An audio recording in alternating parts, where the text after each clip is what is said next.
Next కన్నా బంగారం తులం బంగారంకి ఇంత బడ్జెటు, 4000 పెన్షన్కి ఇంత బడ్జెటు, ఈ వృత్తికి ఇంత బడ్జెటు, బీసీ స్కాలర్షిప్లు లేవు, ఈబీసీ స్కాలర్షిప్లు లేవు, ఓవర్సీసీ లేవు.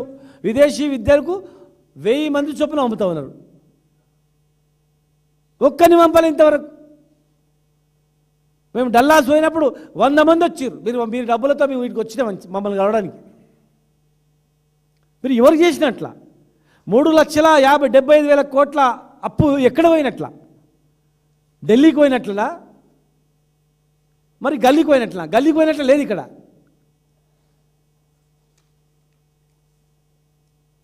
మొత్తం బడ్జెట్ ప్రసంగంలో అన్ని అబద్ధాలు టోటల్. ఎక్కడ కూడా ఏం లేదు, చిన్న ఆశ లేదు. ఉద్యోగుల నుంచి మొదలుకుంటే అన్నీ మొదలుకుంటే ఎక్కడ ఏం లేదు. ఈరోజు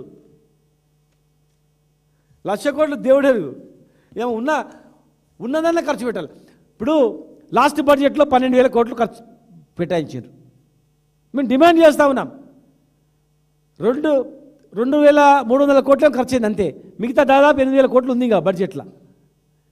మీకు ఈ కాంగ్రెస్ పార్టీకి చిత్తశుద్ధి నిరూపించుకోవాలనుకుంటే కనీసం ఆ 8,500 కోట్లు లాస్ట్ బడ్జెట్లో కేటాయించినటువంటి ఉన్నాయి కదా, గవర్నర్ మీరు ఈ బడ్జెట్ ప్రసంగం బడ్జెట్ అయ్యే లోపల కేటాయించారు నిధులు చేయండి. లాస్ట్ బడ్జెట్లో ఖర్చు పెట్టి ఇంకా మిగిలినటువంటివి ఆ 8,500 కోట్లు ఏవైతున్నాయో అవి మీరు బడ్జెట్ అయ్యే లోపల వెంటనే ఆ శాఖలో విడుదల చేయండి. ఇప్పుడు నెక్స్ట్ ఇయర్లో మళ్ళీ 3,800 కోట్లు ఫీజు రియంబర్స్మెంట్ బాకీ పడతారు. కనీసం పాత బకాయి విడుదల చేయండి. మేము డిమాండ్ చేస్తూ ఉన్నాం. ఈ రెండు చేయండి. బారక్కును మాఫ్ అన్నట్లా కొన్ని వర్గాలను సంతోషపడతాయి. ఇన్ని చేస్తాను చేయకపోయినా కనీసం ఫీజు రియంబర్స్ అందరూ 100% ఇచ్చిండ్రు. లాస్ట్ బడ్జెట్లో మిగిలినటువంటి డబ్బులు ఇమీడియట్గా విడుదల చేసిండని చెప్పి 17 కార్పొరేషన్లు వేస్తే ₹1 ఇయ్యారండి మీరు. మంత్రి పదవులు 42% ఇస్తున్నారు. ఎక్కడ పోయినాయి? ఉన్న ఖాళీ మంత్రి పదవులు ఇవ్వండి.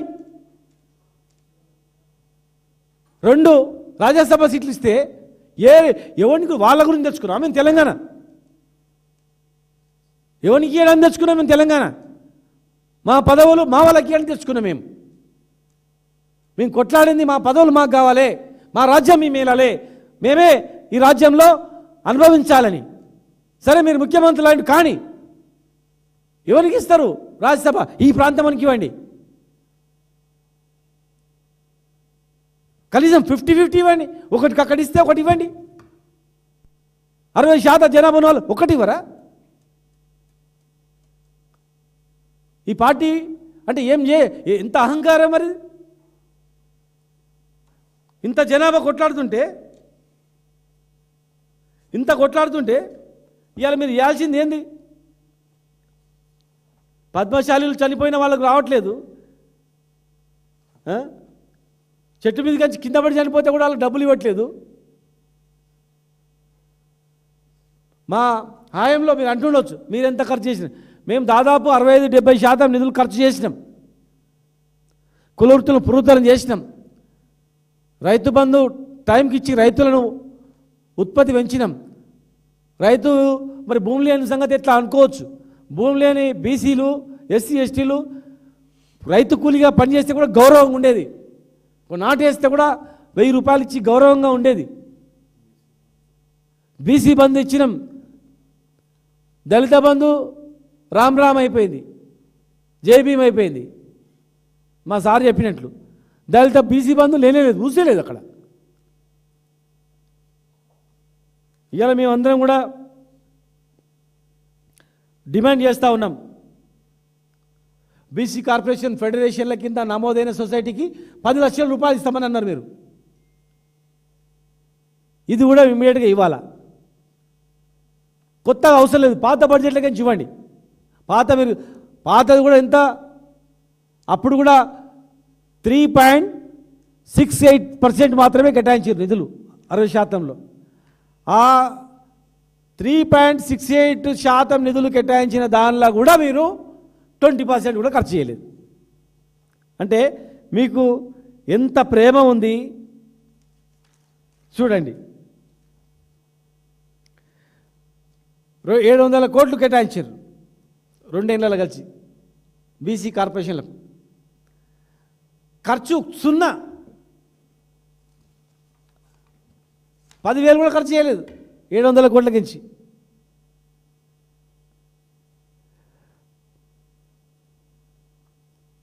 ఇక కామారెడ్డి డిక్లరేషన్ అనేది ఉట్టిదే, ఓటు బ్యాంక్గా చూసి మీరు నడుపుకోవచ్చు. మీరు అనుకుంటవచ్చు ఇది సర్పంచులుగా మేము గెలిచినాం కానీ అని. మీరేం గెలవలే, చూసుకోండి. వాళ్ళు ఇలా గవర్నమెంట్ ఉంది కదా ఏదైనా అవసరం పడుతుందని చెప్పి అంటున్నారు మీకు, అంతే. మున్సిపల్ కౌన్సిలర్గా మీకు కార్పొరేషన్లు అక్కడ వచ్చిన సీట్లు వచ్చినచ్చు. ఇంకా 2 ఏళ్ళు ఉంది కదా, వీళ్ళు కక్ష కడతారు, నిధులు ఇవ్వరు అనేటువంటి దాంతో ప్రజలు సరే ఇప్పటికే మనం దిగజారిపోయినాం. ఊర్లలో మొత్తం పడిపోయింది.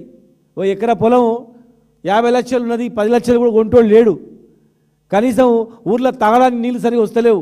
ఓటు వేయకపోతే మరి నీళ్ళు ఇయ్యము, అది చేయమని వీళ్ళు బెదిరిస్తున్నారు అని భయంతో సరే ఇది ఇచ్చిన ప్రభుత్వం మారదు కదా, మళ్ళీ వీళ్ళే ఉంటారు కదా, వీళ్ళే కక్ష కడతారు, అన్న పని చేస్తారు వీళ్ళు అని చెప్పి భయంతో వేసిర్రు. కానీ అసలు టైం చూస్తున్నారు, వాత పెట్టడానికి సరిగ్గా చూస్తున్నారు. ఎక్కువ రోజులు లేదు, మురిసిపడకండి. మురిసిపడి మోసం చేస్తామంటే ఎవడు ఊరుకోడు. ఈడ తెలంగాణ అనేటిదే ఒక విప్లవం. తెలంగాణ తెచ్చుకున్న వాళ్లకు కావడి మోసినోని గెలుస్తుంది బరువు. దాని బరువేందో ఇవాళ ఇవన్నీ చేస్తే ఒక ఉద్యమకారులుగా మేము అందరం కూడా సంతోషపడేవాళ్ళం. మాకన్నా బాగానే చేసిండ్రులే, చేయనులే ఏదైతే ఏముందని. కానీ మీరు చేసింది 0 మోసం. ఎట్టి పరిస్థితులలో సమాజం మిమ్మల్ని క్షమించదు, ఈ వర్గాల వాళ్ళు క్షమించరు. దయచేసి ఆ కాంగ్రెస్ పార్టీలో ఉన్నటువంటి నాయకులు కూడా ఆలోచన చేయండి. ఓ 15 మంది మంత్రుల గురించో ఇంకో 10 మంది బడా నాయకుల గురించో మేము తెలంగాణ తేలేదు, తెలంగాణ బాగుపడాలని. ఇలా ఏ పదవి కూడా సామాజిక న్యాయం లేదు అక్కడ. కార్పొరేషన్ చైర్మన్లు ఇచ్చినా, మంత్రి పదవులు ఇచ్చినా, ఏది ఇచ్చినా కూడా చిన్న రాష్ట్రాలు ఏర్పడాలన్నది బాబాసాహెబ్ అంబేద్కర్ చెప్పింది. చిన్న రాష్ట్రాల్లో సామాజిక న్యాయం జరుగుతుందని, సామాజిక న్యాయం జరుగుతుందనే తెలంగాణ ఉద్యమంలో అత్యధిక శాతం జనాభా పాల్గొన్నది. తెలంగాణ గురించి చనిపోయింది, తెలంగాణ గురించి జైళ్ళకు పోయింది, తెలంగాణ కావాలని ధర్నాలు చేసింది, జీవితాలను మొత్తం దారబోసింది. ఏ కులమైనా సరే ఆ కులంలో ఏ కులమైన త్యాగం చేసినా ఆ కులం సామాజిక న్యాయం రావాలనేటువంటి తపన ఉన్నటువంటి వర్గమే. కులాలకు సంబంధం లేకుండా ఆ భావజాలాలు ఉన్నటువంటి వ్యక్తులే తెలంగాణ కావాలనుకున్నారు, త్యాగాలు చేసిండ్రు. ఇవాళ మీరు అబద్ధపు మాటలు చెప్పి గ్లోబల్ ప్రచారాలు చేసి మొత్తం ప్రజలను తప్పుదో పట్టించి రేపు పెళ్ళి ఉంటే 15 రోజుల తర్వాత వాయిదా వేసుకో, తులం బంగారం వస్తుందంటే ఎవడైనా నమ్ముతాడు. సంవత్సరం తర్వాత ఇస్తా అంటే నమ్మరు, 15 రోజులే కదా అంటే నమ్ముతాడు. నువ్వు పెన్షన్ తీసుకోవద్దు,